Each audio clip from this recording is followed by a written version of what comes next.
And here he is, the A-Game Adam. How you doing? I am great. How are you?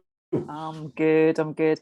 Hey, I said it just now on our discussion. It's so great to have a fellow male Brit on my show. So well done. You're the first. Yeah, no, thanks for having me. It's good to be here. So Adam is calling us or dialing in today all the way from Leeds, which is Northern UK for those of you who are based internationally. And I am actually in the Midlands. We're about 2 hours car drive between us. Yeah, I'd say so, yeah. Yeah, and so Adam is here to share his inspiration along his journey of personal development and to talk about what he's doing today. And we're going to go into a lot more focusing on, beliefs and values and just mental health in general, which is very important in this day and age, right? Absolutely. Yeah, with the COVID lockdown. So Adam, tell us about, who you are. Where have you come from? Yeah, so I'm Adam. I'm from Harrogate, which is a lovely little town near Leeds. It's very much a, same old kind of town there where everyone knows everyone. So there's a lot of positives to that, but there's also a lot of negatives, but it's a beautiful place. It really was. I had a fantastic upbringing in the sense from my parents and what have you. Really struggled at school though. I found out when I was 15 I had dyspraxia, which hindered a lot of things, but I also really do believe that it shaped me into who I am today, and it really happened for me, not to me. So yeah, I was in hospitality for about 14 years, but I'd always had this obsession with people. I incessantly studied the likes of Tony Robbins and Jim Rohn, Zig Ziglar, Les Brown from, the age of probably around 18 years old. It was just saw one video on Tony Robbins and I was just hooked. And then it just led me to all the other positive stuff in that remit. So he is addictive. He is addictive. Yeah, it's just amazing. I've never heard information presented in such a way, and hearing men talk about mental health and something other than women, football, and pints was really refreshing. So, it was just alien to me, but I loved it, and I've always had this like obsession with people and why they do what they do, because it went back to school where when you've got dyspraxia, essentially it's like an attention deficit, disorder in a sense, but it's also fine motor skills. So when it comes to like writing down things from a blackboard or a whiteboard, you look down at your paper, you look up and you go, there's my spot. Then you lose it. And then before you know it, it's rubbed off the blackboard and you're already behind. And you're writing so quick that you can't actually read your notes, so you don't even know what was said anyway.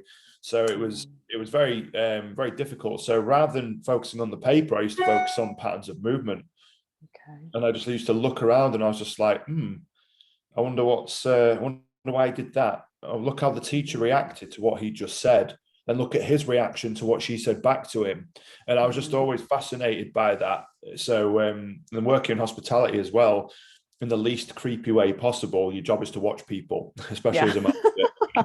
You have to make sure everyone's safe. You have to make sure everyone's happy and the staff are doing what they're supposed to be doing and what have you. So your head's just on a swivel the whole time. And I wanted to get into coaching probably when I was like 2021, really. I mean, I'm 33 now, so it was like a long dream of mine to do it, because I went to a life coach and he was terrible. Oh, He was a really nice bloke, but it was just like he had the dead fish handshake, and he had no energy about him or no charisma whatsoever. And I thought, this isn't what I wanted. I wanted the Tony Robbins, and I've got this, bizarre shadow of a man in a sense. I thought, better than you. Yeah, basically, he said, "Oh, you made me feel a lot better after today's session, Adam." I was like, "Well," "You haven't made. Why am I paying you?" I just thought, be paying you. Oh my yeah, goodness. it was very, very frustrating. But I had a lot of difficulties through my 20s. I'd say 95% of them were self-induced problems, really, and very confused between who I wanted to be and where I was at and what I portrayed to the rest of the world. I put on this mask for everyone else through my 20s and slowly started to peel that off. And then when lockdown hit, it was just like the best thing to ever happen to me. And I know this sounds crazy to some people, but I just needed that moment to hit the pause button, reassess. I was miserable in hospitality for the last probably 3 years. Wow. and I needed to change. And luckily, this was the time to do that. So I did my qualifications through the KBB program with Tony Robbins and Dean Graziosi, which is known as the Knowledge Broker Blueprint. So it's usually like a year course, but I did it in about 3 months. I just completely immersed myself in it, 15-hour days every day. You know, I know you can really do weekends, but sacrificed weekends, sacrificed time with my partner and my family or whatever. I was just like, this has to be full immersion now. So, you know, I think that doing that really helped me. And then the last 18 months has just been a constant journey again of that really in-depth self-development. Oh, and here we are now. Oh, wow. I love that. I literally had like kind of just tingles when you said about the full immersion, because again, you know, an absolute devoter to all the Tony Robbins seminars. Like, you know, I've been to UPW about 3 times now, and Date with Destiny, the Mastery University. It's all about full immersion. It's about just kind of being in those seminar rooms and just working on yourself for like 15, 16 hours a day. It's amazing. There's something to be said about that, which I know a lot of people won't have the luxury to spend that much time on themselves, but hey, you know, we've got to start somewhere. That's it. Yeah, it's just making, you know, better choices ultimately, and making those sacrifices. And I thought that I could sit and wallow and get frustrated and do whatever, but I just thought this is the time. If I can't do it now, I'll never do it, you know. And just little things like 15 months alcohol free now.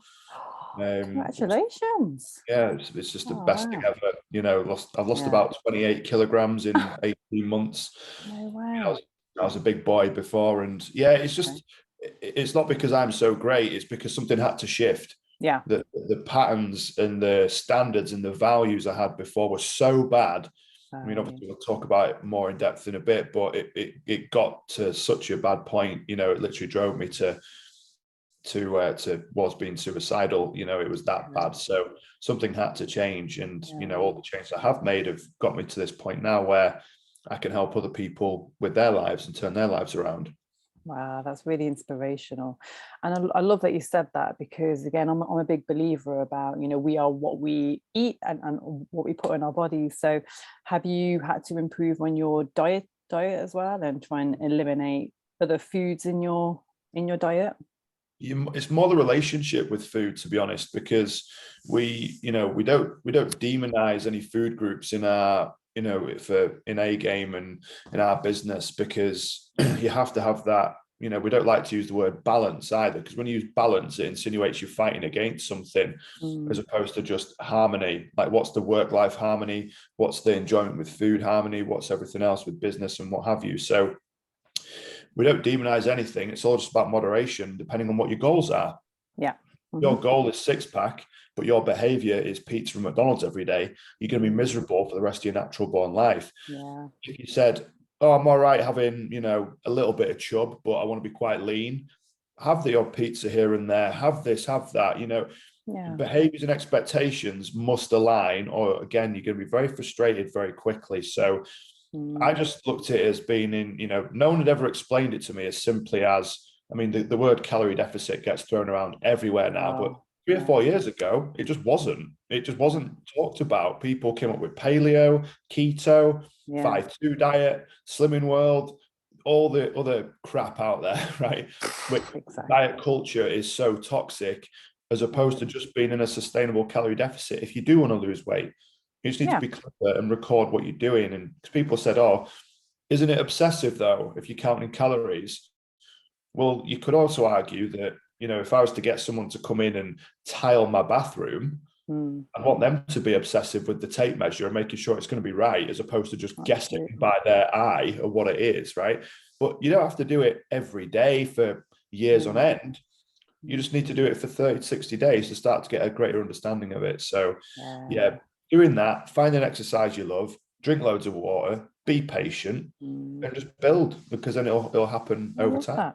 I love that. And again, you know, something that I've really learned from Tony Robbins Mastery University was about just alkalizing your diet as well. So, and again, you know, I love my green juice in now. I love my trying to eat as many green vegetables as I possibly can.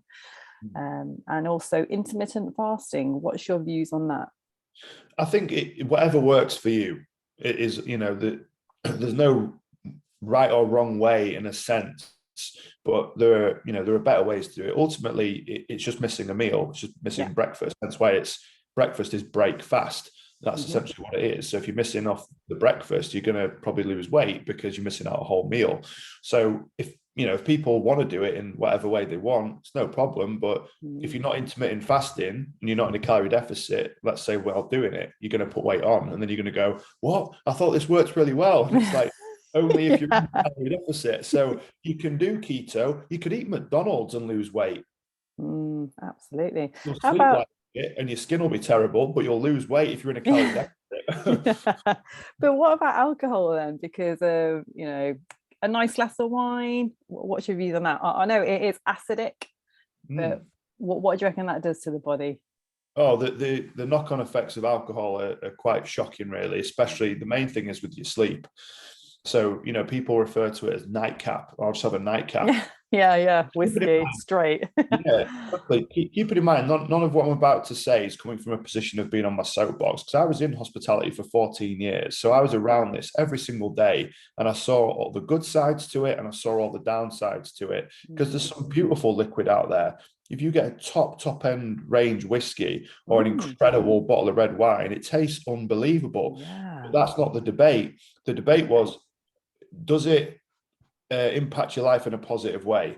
Okay. And the answer for me just got to no, because if you can have a glass of wine, again, no problem. Like it doesn't impact my life what anyone else does. So if you said to me, "Oh, Adam, I do intermittent fasting, I drink a glass of red wine every day," cool, no worries. But if you're also saying, "I'm sleeping like shit and my skin's affected, and I feel really groggy in the afternoon and whatever," it might be time to reassess a few things, maybe. But again, it really depends on the individual. So it's not coming from a place of preaching, it's more coming from a place of education now. And when you gain new information, you just decide what to do with that information, because you can either choose to have your head in the clouds about it, or you can just go, "Holy shit, I need to change my life now." So, when I used to refer to it as, I used to sleep really well when I'm drunk. It's like, no, you're not sleeping, you're sedated. It's a moment of sedation. So your body actually goes into such a state where it can't have the sleep cycle. So I won't bore you with it, but there's a very complex sleep cycle that we all have to encounter each evening to make sure we get the right amount of sleep. When you're just smashed, that doesn't happen. And then, the main thing for me was, when I speak to people, it's like, I only smoke when I drink. I only do drugs when I drink. I argue with my partner when I drink. I only eat doner kebabs when I drink. Well, what's the denominator? It's the drink. That is so hilarious. And a lot of people, they'll just say it like without even thinking about what they're saying. And it's just self-awareness. It all comes down to self-awareness. And I think that's what this world is still lacking. So how do we get there? How do we get more aware of ourselves? Yeah, I think, going back to basics, really, and just do what Jim Rohn refers to as a reasons list. Okay. That's all, just a reasons list. Because some people say a positive and negative list, but you don't need to go that drastic with the language, I feel. It's just a reasons list. Like, what are your reasons for wanting to stop? Because until the pain outweighs the pleasure, you're never going to change anyway, because the pain of a hangover doesn't necessarily outweigh the pleasure of going out and doing it all again next Saturday with your mates and having a great time. But if your partner said to you, "If you carry on drinking, I'm leaving you," that's a bit of a different pain point, where the pain is already outran the pleasure, because then you've got a decision to make. Do I want to maintain my marriage and be a good dad in this instance, for example, or do I want to knock it on the head and just, have a break? Because we encourage people just to take a break. We don't say it to anyone, "Look, quit alcohol forever," because that straight away in your brain goes, "Oh, but can I just not have one?" And that's overwhelming. And no, just take a 30-day break. Because the benefits that you will see, that no one talks about, is better skin, stronger hair, better nails. Your immune system is going to work tenfold. More sleep, more energy, more clarity. You'll lose weight, etc. So it's the simplest way I can describe it is on the film Limitless, where he takes the tablet and now he can see everything. It's just like that. That's the only way I can really describe it. So yeah, it's definitely worth worth doing. But to implement going back to your question, I just write down a reasons list for what you want to do and why you want to stop it, and just build from there. Because I think we tend to overcomplicate things a little bit when we're looking to make changes, as opposed to just keeping it really simple. So absolutely. by identifying those pain points, asking yourself why you do it and why you want to stop, and then just measure them up. That's it. Yeah, and something that interesting that I read on your website was, look, you know, again, I love Robin Sharma. He's got his 5 a.m. club, but you said you don't need to be joining a 5 a.m. club, right? It's about just introducing simple changes into your lifestyle. Yeah. Yeah, 100%. It's, you know, we don't encourage any fad diets or the 5 a.m. club or spending countless hours in the gym or thousands of pounds on therapy. You know, it's the 1%, just improving that 1% ever so slightly each and every day. But again, the main issue we see is patience. No one has any patience. But if it's taken you 2 to 3 years to get into this mess, whether it's weight loss, whether it's marriage, might be struggling, might be your business is on its ass, it doesn't matter what it is. But if it's taken years of bad behaviors and values to get to that stage, it's going to take not necessarily as long, because you can sort it out today, but it's going to take time. You can't lose 3 stone in a healthy way in 6 weeks. You can do it in a terrible way in 6 weeks, but then you're going to put it all back on again. You're not going to know the struggles. So once you can fall in love with that process rather than the prize at the end, you're going to have a much better chance of making it sustainable. Because I hear all the time, oh, when I do this, then I'll be this. So when I lose weight, then I'll be happy. No, you can be happy now. Yeah. You can just be happy now. Yeah. And you said as well about the 30, 60 days to actually introduce a habit, but it also takes that long to, you know, get used to a habit as well. So, because they say that, don't they? Like, you know, if you're trying to introduce something new into your life, then, you know, you need to sustain it for minimum of 30 days. And then it will just become part of your lifestyle, which is great. Yeah, and that's it. And the thing is as well, it's new level, new devil. Every time you make a positive change, there's going to be a new form of pain around the corner. Yeah. Because the old pain, you're familiar with that. You know that pain. You know the pain of feeling like shit. You know the pain of, again, for example, being overweight, watching Netflix, not having any money, arguing with your wife. You know that pain.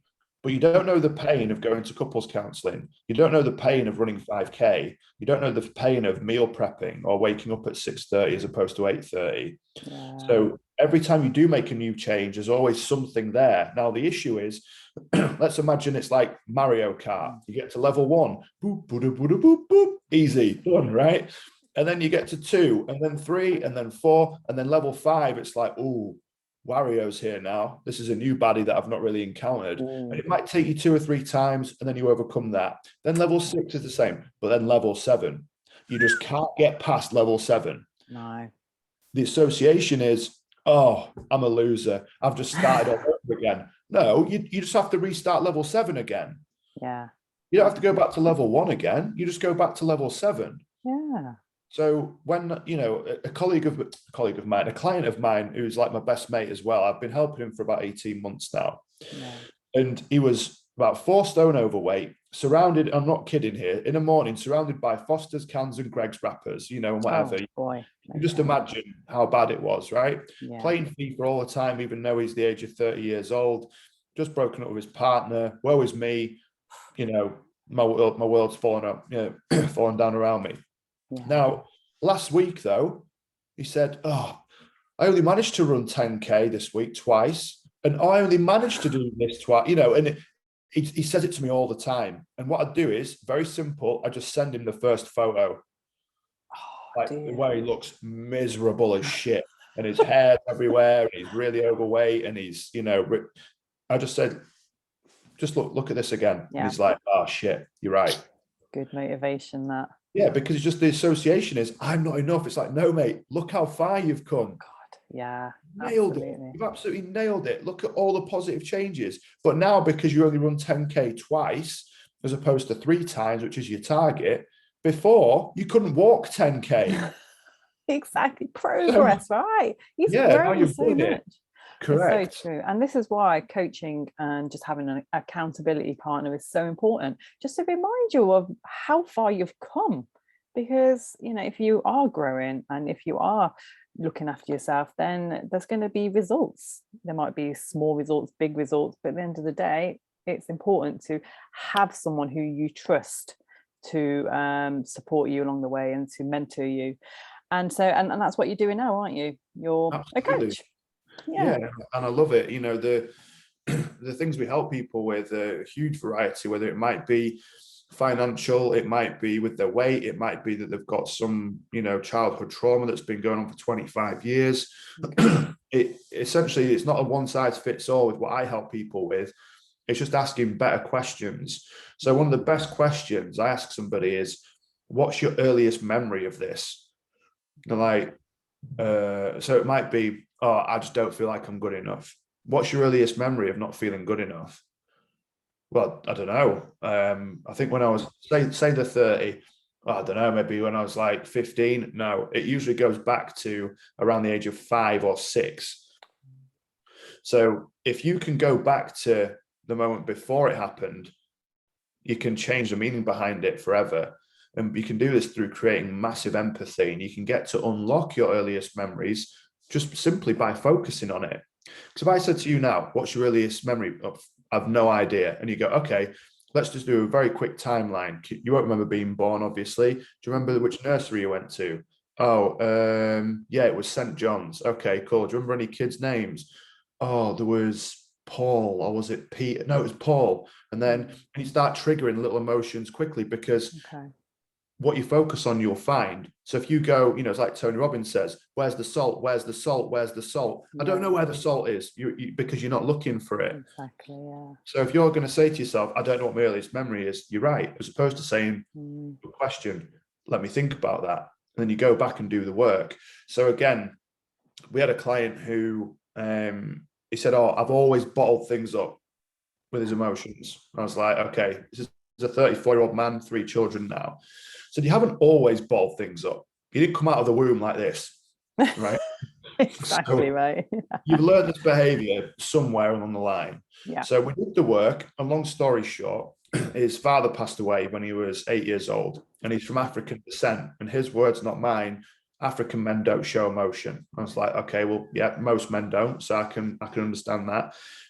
What's your earliest memory though? Like what happened is that, well, at the funeral, I remember being beside myself. I remember hysterically crying. My uncle grabbed me and he shouted at me and said, boys don't cry, man up. God. That's his earliest memory. Yeah. So his earliest memory was showing emotion and being punished for it. So that's what's referred to as an emotional anchor. Yeah. So that anchor is set in now. So anytime he gets a knockback, or anytime he feels like showing emotion, he's not going to do it, because he's going to be, in his mind, rejected for it. So what's easier? Bottle things up. He was just like, holy shit. I've had this problem since I was 8 years old. You know, it's like a 26-year issue.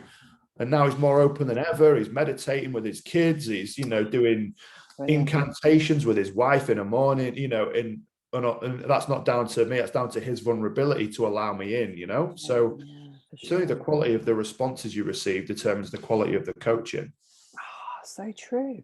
And look, you know, survivors in general, and anyone who's endured any sort of trauma from childhood, it takes time to heal from that and to understand what happened to you and to work on yourself. But what challenges do you feel that men are facing right now as compared to women? Oh, I think one of the main things is there's still a huge stigma around talking about mental health. You know, I manage a football team, and there's still very, very toxic language. Right. And you know, I've only known these lads for 3 months, so yes, you ban certain things, like certain, you know, phrases or words or whatever, which you shouldn't have to tell adults. But unfortunately, this is where we're at because of their environment and because of what they were raised around. Yeah. So in my standard is that it's wrong to say certain things like that, but theirs is just like, that's normal. So that's one of the challenges, is the standard and understanding that everyone's got a different value. So I think that upbringing is a huge part to play. The stigma around it, providing a safe space. And the thing is, even if you're in a safe space, and let's say you're surrounded by goal-getting men, that ain't good enough either. Because what happens is you go, oh, bloody hell, my business is suffering. Rather than going, oh, well, how have you come to that conclusion?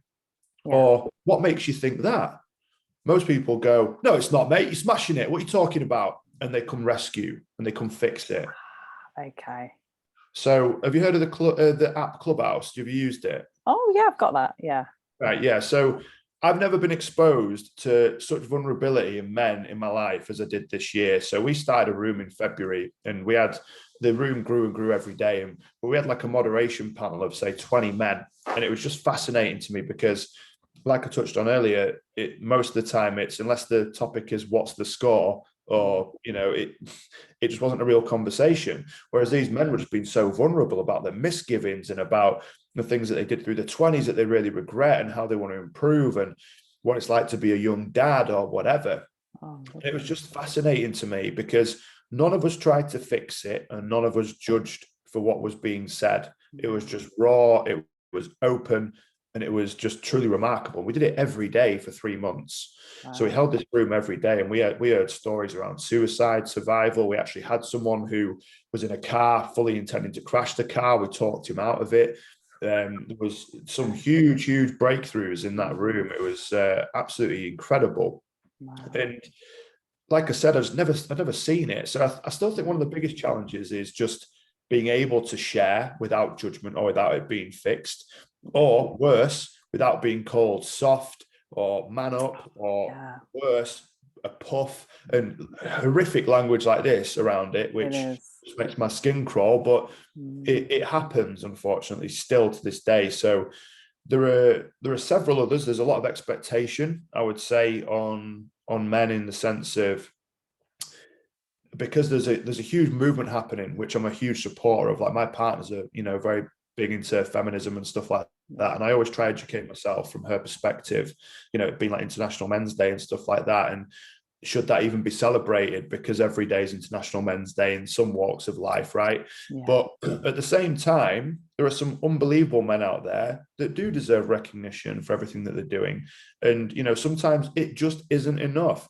I hate the language around breadwinner and all that kind of stuff. I think it's ridiculous. Like, it's just ludicrous, but we are where we're at. So, if you're a house husband, you'd be soft, and you'd, again, she wears the trousers, and it's, God. It's just awful. The language around it is awful. Like, what does that even mean? Someone came up with that phrase once, and it's just stuck for God knows how many years. So true. So, you're right, and it just comes out naturally, doesn't it, as well? It goes off the tongue. It's just like, you're under the thumb, or bloody hell, happy wife, happy life. Well, what if you're miserable? What if you're utterly miserable against the blueprint that you designed for your own life, and you're not anywhere close to your blueprint? What if your blueprint was to be a great dad, and you're pulling in 6 figures, driving a Jaguar or whatever in a nice mansion, but you're never there to tuck them in at night because you're too busy doing this in meetings? So you're going to be miserable, and you're going to, the worst thing I can imagine for anyone, men or women, is to be sat crying in your Ferrari, having that unbelievable success, air quote, from what people would associate with success, but still not feeling like you're fulfilled. That's the ultimate failure, as Tony says. Success without fulfillment is the ultimate failure. So I think there is a lot of pressure on men in certain circles, but also, what's common is, if I went out in a tight t-shirt, let's say, you got 10 lads waiting for you. It's like a pack of hyenas waiting to see what you're wearing. It's like, boom, there we go. Whereas women, it's like, oh my God, your outfit's amazing, like, beautiful.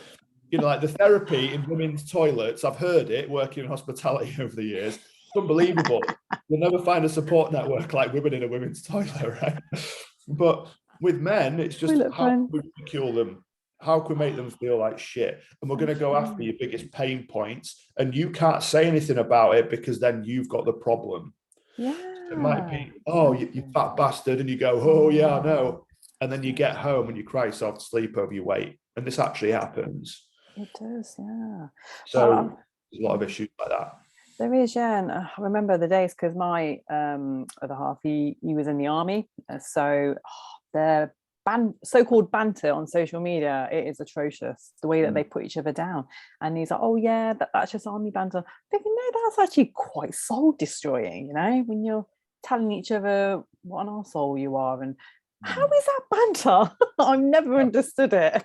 No, don't get me wrong. I don't walk around with a stick up my ass. You know, it doesn't mean people can't take the piss out of you from time to time. That's not what I'm saying. But there's real levels to certain stuff, you know, and having a laugh and a joke about what you're wearing is one thing.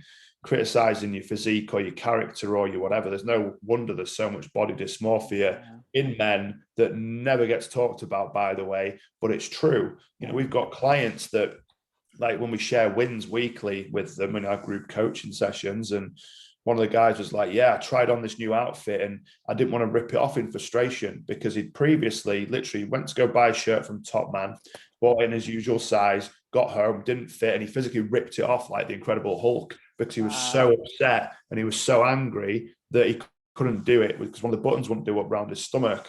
Oh my goodness. And then he'll go to the pub and someone will call him a fat bastard without knowing that he's just done that at home. So he goes, oh yeah, oh fucking hell. Yeah, let me just numb this out. Yeah. Correct. Shots out. Yeah, exactly. It's just a vicious circle. Suicide. So Tony Robbins in his seminars, he loves dealing with suicide clients. I mean, you also have dealt with one or two on Clubhouse, you said. How do you go about that? A lot of my methods are learned from Tony, to be honest. So I myself was, you know, at the point of suicide. Had it not been for one phone call from my mum, I might not be sat here talking to you. You know, I was 10 pints in, drink driving at a very, very high speed, wanting to crash into a bridge. Oh boy. Because I didn't have access to a gun. I didn't really want to hang myself and find someone, you know, have someone else find me and whatever. I was just trying to think, how could I do it? Throw myself in front of a train. You know, I was Googling stuff. You know, it's the real shit that people don't talk about. Yeah. So, you know, 10 best ways to kill yourself is not something you want to be typing into Google ever in your life, really, you know. And that's the point it got to, though, because my life was just a mess. But again, doing depression, some people have depression through chemical imbalances in the brain, which can be reversed, by the way. But you have bipolar, you have anxiety disorder, and you do have things that you're born with, granted. But that's the very, very, you know, low percentage, probably less than 10%, 5% even. Most people do depressed through a number of things. Now, again, there are absolutely awful things that happen, like trauma, like rape, like being attacked, you know, all sorts of stuff. Don't get me wrong. That being said, again, another higher percentage of that of people will just be doing it through their behaviors and their values and everything. So what I tend to do is actual suicidal people, I've probably dealt with 2 or 3, to be honest. It's not really a common thing that I come across because I tend to just refer them if I think that they're beyond my scope of practice. But I have dealt with people that have said numerous times, I don't want to be here anymore, which is kind of on the cusp anyway. So I just asked them to tell me what they focus on when they don't want to be here. And I asked them to show me their ingredients, their strategy for getting into a poor state. So I get them to physically do it on calls. So they go, well, I don't know really. It's like, what if you did know? Oh, well, I tend to sit like this. So I mirror them. I go, sit like this. And then I guess I rub my face. And I said, so you rub your face, and they start giggling a little bit. I said, I'm not doing it to take the piss out of you. I just want to understand what you do with your physiology. Yeah. And then my voice goes like really like this. So to really slow talking. Yeah. They're like, yeah. And then big deep breaths. I was like, yeah, big deep breaths. What else do you do? And you just get to every nook and cranny of what they do with the physical body. And then I get them to stand up and I go, okay, so what's the best memory in your life? I'm like, oh God, well, I guess when my son was born. I was like, you guess? And they went, well, no, when my son was. Okay, cool. Yeah. So I want you to close your eyes for me, and I want you to go back to that moment as if you're living in the moment right now. And I'll put some powerful, uplifting music on, and I'll talk them through the day, or I'll get them to talk me through exactly what happened, and I'll ask them questions about the day. So be like, right, well, I had breakfast. I said, no, you woke up. What happened after you woke up? Well, I don't remember. It was 13 years ago. Just humour me. Just try to remember all the pieces that you can.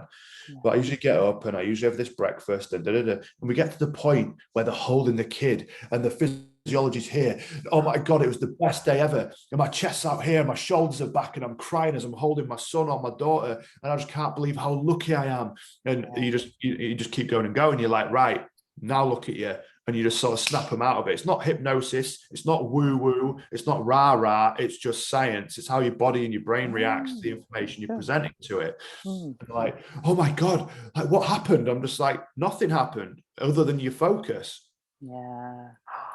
If you focus on everything that's terrible in your life right now, you're going to find it like that. Yeah. Oh, COVID. Oh, the weather, traffic. I'm overweight. Oh, I don't know. My business could be making more money. Oh, I don't know. It could be this. And you're like, okay, tell me everything that's brilliant about your life. Excellent. So it's just a very simple shift in physiology, because if we're laid in a negative state and we're just using positive thoughts, nothing's going to happen. You have to move your physical body. Every person talks about it, not only Tony Robbins or Jim Rohn, but actual scientists as well, and doctors. Dr. Joe Dispenza. Yeah, he does, yeah. You can't do an affirmation or an incantation in a lousy state, so you have to move your physical body as you do it. Exactly. Yeah, shoulders back. Yeah, you can't go like, yeah, I love myself, everything's great. It won't work. No. It doesn't work. Yeah. So I get them to tell me what they're grateful for straight away. I get them to control the breath.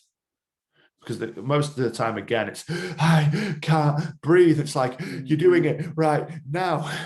You're breathing right now, so it's fine. You just need to slow down a little bit.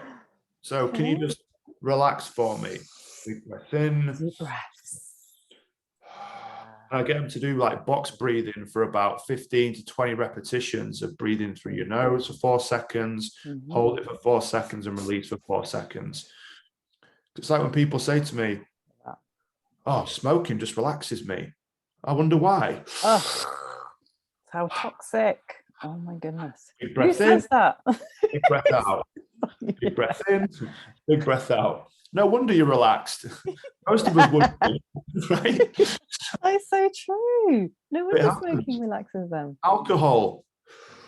That's better. I can see you going on stage soon. You're brilliant. It takes 4 minutes to register the alcohol hitting your brain. Oh, does it? Okay. So it's the placebo. It might be the thought that your pattern interrupt. Let's say if it's at home drinking, going to the fridge, opening the beer, pouring the beer in the glass, then sipping it. But you get exactly the same thing, but with alcohol-free beer, because you can't tell the difference anyway. No, right? Yeah, it's just. So it's the placebo you're addicted to. It's the this you're addicted to. It's going to the fridge that you're addicted to. It's not the alcohol always. So true. It is. Yeah. Anyway. And I like that you just said that conscious living, it's about just being present, understanding what you're doing. And like you said, it's just even that wine glass. If you're pouring non-alcoholic wine in the wine glass, you'll enjoy it just exactly the same as you'd enjoy a glass of wine. So it's perception. That's all it is. And it's a story and it's a narrative. And we don't want to admit that our narrative is wrong, because that causes us pain all over again. Yeah. We'd rather just sit in our frustration and our anger, our disappointment, as opposed to going, I do deserve happiness. It's like when people say to me, I just procrastinate, because that's an easy thing to go to. Yeah. When you dig deeper, actually, I've never felt good enough from the age of 6 because my football coach told me I'd never make it. And that's why you procrastinate. People go, no, it's not. It is, because that's your emotional anchor all over again. And everything that's happened since, you've chucked it on to the anchor and it's gone deeper and deeper and deeper and deeper. And it's like Joe Dispenza says, that only 5% of our thoughts are conscious. The other 95% are unconscious. And you've just got this unconscious competence now in going to feeling like shit because you've done it for so long. If I said to you, right, get in your car and drive away, no problem, get in, shut the door, belt on, in gear, to this, check your camera, and then you're gone. If I said explain every step of it to me, No. Yeah. you'd forget like 20 steps. Yeah. Because unconscious competence, and we have the same when it comes to feeling like shit. It is, yeah, I like that. Yeah, it's like autopilot, you know, we just do things without even thinking what we're doing. Yeah, and I love the fact that, you know, you've mentioned about focus, because again, one of my favorite quotes of his is, where focus goes, energy flows. Amazing. I Even love better it. when my business partner does it, because he's very Yorkshire. Oh. So where energy goes, where your focus goes, energy flows. I love that. It doesn't always have the same ring to it. Oh, you can just wow. imagine like American audience, like, what's a flow? I don't know what that. Yeah, the flow. It's so funny. But yeah, that is one of our key phrases. We say it all the time because it's so true. You know, what you focus on, you will find, and all that kind of stuff. It's brilliant because it's true. You know, it's again going back to focus on gratitude for me for 5 minutes. Just Focus on all this shit. And we're not, I don't think a lot of us are grateful enough, and that's something which I'll always come to whenever I'm having a bit of a tough day or I'm stressed. I'll just look at the sky and be like, oh, I'm actually quite thankful to be alive right now. You know, it's like, overcomplicate it. Yeah, exactly, right. I'm here, I'm alive, yeah, my heart's beating. Mate, you know, what is there to be stressed about? Well, I do with you know, just I can't do that, and it's like, all right, well, tell me. I said, we're talking on a smartphone or a laptop now, right? And they'll go, yeah, okay. Tell me 12 things that you're grateful for around an iPhone. Well, I don't know. Okay, well, I'll start you off with the first couple. Let's say you can hold it. You've got all your fingers working and your hands are functional, so you can hold an iPhone. You can read an iPhone. You can hear the iPhone. You can use the iPhone and you know how to use it effectively. You can call anyone in the world right now from your iPhone. And I said, now you go. And they're like, oh, well, I can use it for my business, and I can FaceTime my grandma in Australia. And they just kept going and going. I said, if you could do it around a fucking iPhone, do it around your life, do it around your family and the people that you're with. I was like, come on. Exactly. It's it's the blockers, isn't it? We have these blocks, and again, you know, I spoke about values and beliefs because for me, again, that's been a massive that's had a massive input in my shift of perspective as to how I see myself and how I see the world. You know, how can people work on their values and belief systems and without having to spend, you know, the thousands of dollars that we did? Yeah, great question again. Just pen and paper. Honestly, we overcomplicate so much stuff unnecessarily. Just start writing stuff down. You know, there's a film called Sound of Metal. It got won like an Oscar last year or something. And long story short, the drummer loses his hearing, and he goes through a really difficult challenge with it. He goes to rehab and everything, and the guy at rehab just gets him to sit in a white room with a table and a chair and a pad and pen for an hour. That's it. No phone, no distraction, no nothing. Just you and your thoughts. Brilliant. And he's scribing on, like literally physically dragging the pen through the paper. He's ripping out pages. He's got all his built-up aggression and he needs to just offload it. So just by writing down what's important to you, what truly matters to you. Because again, if your behaviors and your values don't align, if you identify as a fit person in your value, but your behavior for the last 3 weeks has been Netflix and pizza, you're going to be really miserable. If you identify, again, like I said earlier, as a great dad and a great communicator, but every time your kids are about, you're just doing this. Oh, yeah. Miserable. So the value has to align with your behavior, but write down what's important to you. Just start off with 3, then you can keep building it and don't overcomplicate it. So the value might be, right, I want to tuck my kids into bed every night. I want to be a good husband, and I want to go running 3 times a week. They're my values. No problem. Great, build on it. But without them, you're just walking around like it's an accident. You're waking up like, yeah, well, I'm just going to get changed into default mode, eat the default breakfast, go on the default route to work, do the job I don't necessarily love, speak to people I don't necessarily like at work, go to Tesco, get a meal deal, finish at 5, do the same miserable drive home, listen to the radio and the news about all the depressing shit that's going on in the world, watch 5 hours of telly, ignore my partner in bed while scrolling on my phone, go to bed, repeat until I'm 65. that there's such a large portion of people doing that. Yeah. This isn't coming from me judging, because I don't really give a shit what the people do. You can do what you want. It doesn't matter to me. But if you're asking yourself why you're miserable, that's probably why. Yeah. So, Absolutely. just writing them down, going back to basics is absolutely essential. Perfect. That's amazing. And you can help people do that. You can help them to get to a place of fulfillment, a place of joy, and passion. And again, something which I always revert back to with myself and my life and just people around me is, the needs. I love that. I love talking about, what is it that's driving you right now? What need are you living your life by now? Is it significance? Is it connection? Is it love, contribution? So what do you think are your top needs? Oh, we talk about this all the time. We've got videos on it. I'm obsessed by the 6 human needs because it's such a huge part of our business, and we use it as a model for everything. We bring it out if people are miserable at work. We bring it out if people are miserable in the relationship or whatever. So in my opinion, you have to be hitting at least 4. So obviously you've got certainty, uncertainty, you've got love and connection, and significance are all the personality needs, and then the spiritual needs are growth and contribution. So if you're not hitting at least 4 consistently in anything, you're going to be pretty miserable. But most people in work are only hitting 1 or 2, which is certainty. That the only thing they're certain about is that they're going to get paid. Yeah. And they know what salary is. And, they're so certain that they can feel like shit about it. That's the only other certainty they have in the career, for example. The variety might be what Tesco meal deal I'm going to get or what tie I'm going to wear. There's no growth. There's no contribution because you've gone as far as you can in your role. You might be a manager of a call center, for example, and there's no more progression.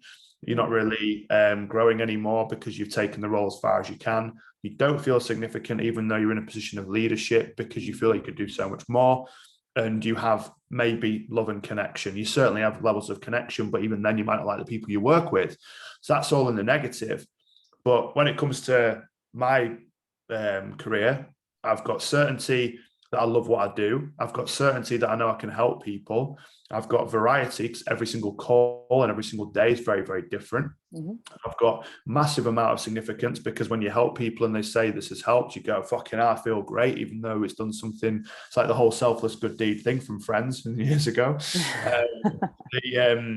I've got huge love and connection with every one of my clients, because we share such a powerful and intimate story together. I've got massive contribution because I'm helping people, and I've got huge growth because every single day I'm learning new things. So I hit every need in my career now, but before I didn't. At one point I did, but towards the end I didn't. So if you can apply that to anything and study it, there's a TED talk on it by Tony about the 6 human needs, but it's also in his audio book as well.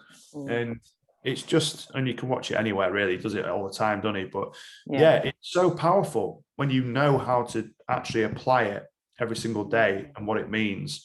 And, it might be that my variety today might just be that I'm going to change rooms after this and go downstairs and do some calls from there because I've got a bit of variety just because, but I know the calls are going to be different. So that gives me variety anyway. Do you know what I mean? For sure. Absolutely. Yeah. And this talk today has obviously added a bit of a variety to your life as well. Hopefully a bit of spice too. Yeah, 100%. I love these sort of talks. Brilliant. I know, I love it too. And I love talking about, personal development because it's made a huge difference in my life. So I'm highly passionate about today's talk. And look, we're nearing the end. Just a few more quick questions for you. First one is, what do you think has been your biggest lesson to date? Dealing with the reality of the situation. Okay. And you can apply that to anything. It's the one bit of advice that I'll pass to anyone. And then it's using the method that Tony teaches of look at it for what it is. Don't look at it for worse than it is. But then eventually you have to look at it for better than it is, because otherwise you'll always be stuck in what it is. And what it is often isn't great. Okay. So that's the biggest lesson that I've learned, is just deal with the reality of the situation. I love that. Yeah. And it's about just being honest with yourself and truthful about where you are in your life, and just not trying to sugarcoat or trying to fake anything. Because again, like living my life authentically has been huge for me, and and that's something which I really love seeing in people as well. Absolutely. Yeah. And secondly, I guess would be what's your biggest regret that you have in your life? It's going to sound a little bit cliche. I don't have regrets. I just have very key lessons. Cool. So I have lessons that I'm going to teach to my children and to, younger people that I encounter later on, which is, save more money from a young age and build that up and then invest it in yourself. Brilliant. Yeah. Because so many people have this amount of money just sat there dead, going to the bank, not doing anything for them. Make it work. For sure. Build up the money and then invest it in you, or invest it in something else, is what I would say, to therefore grow it even further. Yeah, definitely invest it in your fulfillment. Yeah. And that's exactly what I've been doing. It's, why do we need money in the bank in this day and age? We're just losing money, aren't we, when it's in the bank? Oh wow. So finally, where can my listeners and viewers find you? So we've got a brand new YouTube channel, which is just called Bring Your A Game. It's literally got like 11 subscribers, and that's about it so far. But we started it a few weeks ago. We've got loads of content on there, loads of videos. We update weekly stuff on there with blogs as well to help people. Everything from overcoming adversity to morning and night routines and all that kind of stuff. We're on Instagram as A-Game Consultancy, or as asmith_coaching. And we've got a website which is www.agameconsultancy.com. And yeah, probably one of those platforms, I would imagine. Excellent. And I shall be adding all the links on the description of this YouTube talk or podcast talk. So listeners and viewers, you can get in touch with Adam should you have any questions about this podcast, or about what he does, or if you'd like to find out more about his services, then please do get in touch with him. Adam, it's been an absolute honor having you on. I've thoroughly enjoyed this conversation and your inspiration which you share with the world, and I swear I see you on a stage very soon. Very much. Tony Robbins, eat your heart out. Oh wow. No, again, thank you so much. And listeners, oh yeah, and yeah, I'll be seeing my listeners again on the next episode. I guess until then, just stay safe, stay empowered, keep growing. Take care, everyone.